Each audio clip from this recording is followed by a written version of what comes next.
একবারে চলে গেছে ইন্ডিয়ার বর্ডারের কাছে ব্যাংদা নামক স্থানে। রাস্তাটা অনেক সুন্দর, দুই পাশে গাছগুলি সব চুন দিয়ে সাদা করে দিচ্ছে, গোড়া গাছের গোড়াগুলি সব চুন দিয়ে সাদা করা। আবার দুই পাশে সব ধান ক্ষেত, ধানগুলি পেকে গেছে, এর পাশেও ধান ক্ষেত, অনেক সুন্দর লাগতেছে।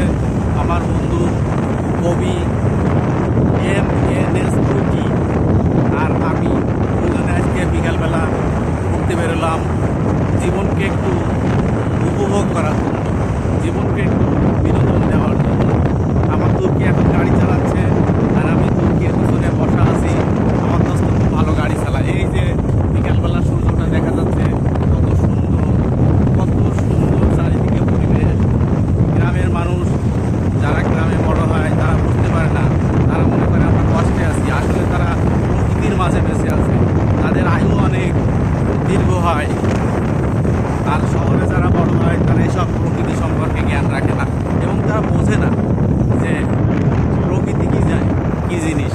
তবে আমার দোস্ত বলতেছে গ্রামের মানুষ একটু ক্রিমিনাল বেশি হয়। আমি জানি না ওর কথা কতটুকু সত্য। ক্রিমিনাল এবং ভালো সব মিলায়ে সব জায়গায় আছে। গ্রামেও ক্রিমিনাল ভালো মানুষ আছে, আবার শহরেও ক্রিমিনাল আর ভালো মানুষ আছে। এই আর কি। সকলকে ধন্যবাদ। শুভ বিকাল।